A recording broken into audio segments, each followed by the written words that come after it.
Officers teamed up with detectives to track down a duo with a very specific and very expensive hobby: stealing UPS gold packages.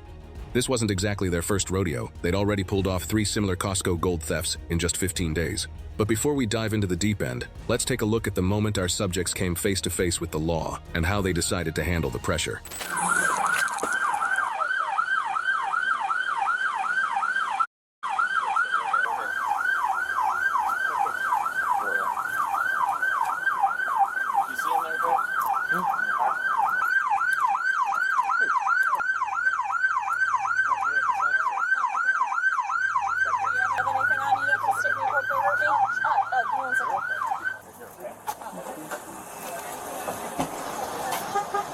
Your ID inside the car? No. Where's it at? Where's your ID at? Victor Where? 1, are you over there? Where? In the wallet. In the wallet? Where's your wallet? Where in the transfer, the armrest is? Or in front of it? In front of it? You got 2 transport cars coming? Yeah. Take them back to our PD since we're closer. Yeah. Let's figure everything out there. Yep. We can have towed back there too. Yeah. And I don't know. Could very well be the same girl from mine. It's hard to tell. It looks very similar to the other girl I had in mind. Got the UPS driver doing the show up of who they. Well, he was in the truck, so I don't know if he saw or not. Did you see it? I'll have to verify that with him. I'll get a tow truck en route too. Yeah. Is this his car? Is this your car? Okay. You're the owner of the car? Did you read him his rights there, Rich? Can you read him his rights?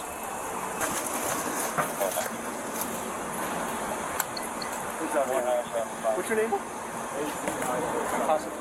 So I'll make sure you understand what I just read to you. Gotcha.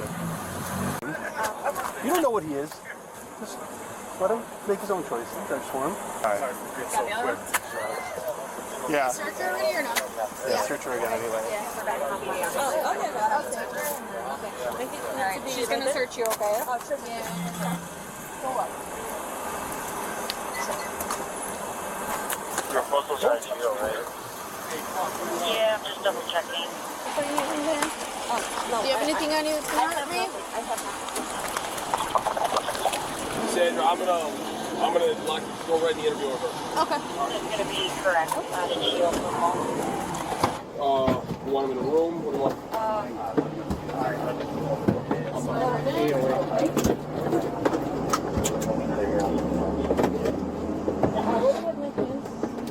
Just lean forward if it hurts.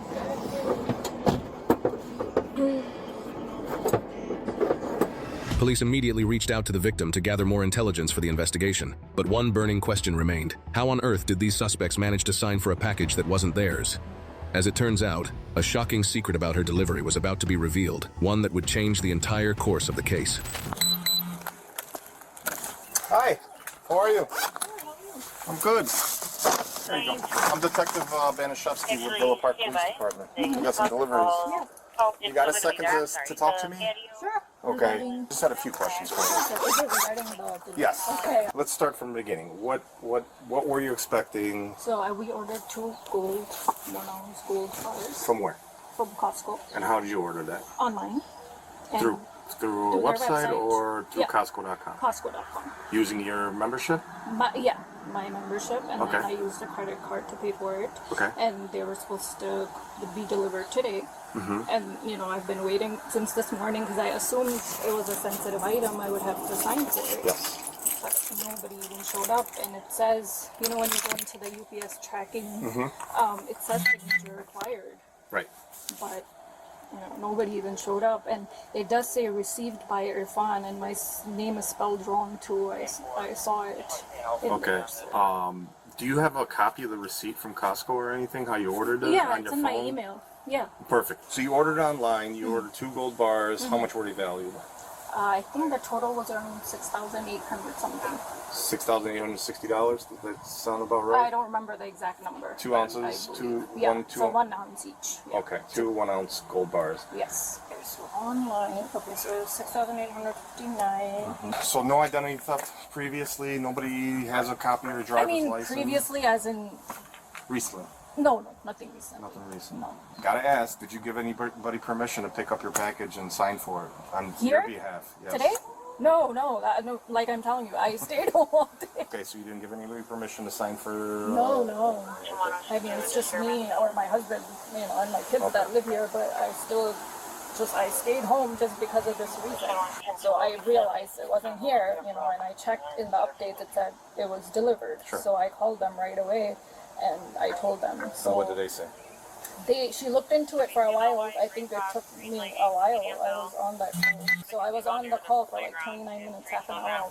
So I'm sure they checked all their resources, and then she was like, we'll initiate a refund. Okay, so are you accepting a refund from them? I mean, yeah, that's my only choice. Yeah, because, like I said, we do have your package, but they're probably going to keep it as evidence for the time being. Wait, you have the package? We do.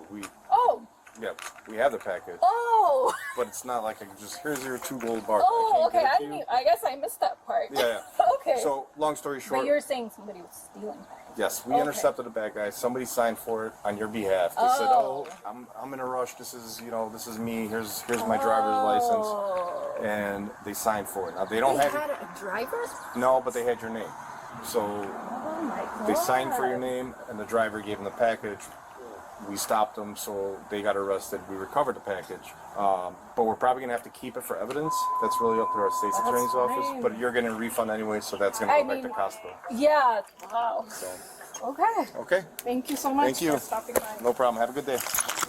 Shifting back to our 2 subjects, the investigation was just heating up.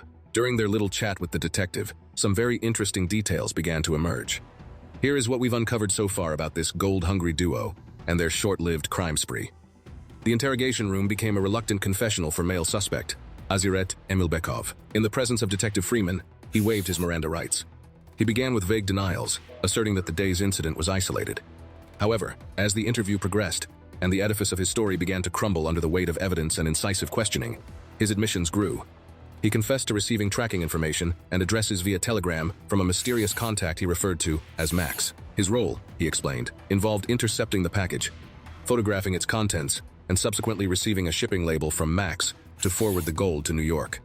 He eventually admitted to intercepting 5 or 6 UPS packages in total, receiving payments ranging from $200 to $600 per package, transferred via Zelle. He grudgingly acknowledged the illegality of his actions and, when confronted with photographic evidence, admitted his vehicle and Amonchok were present at the Wheaton theft.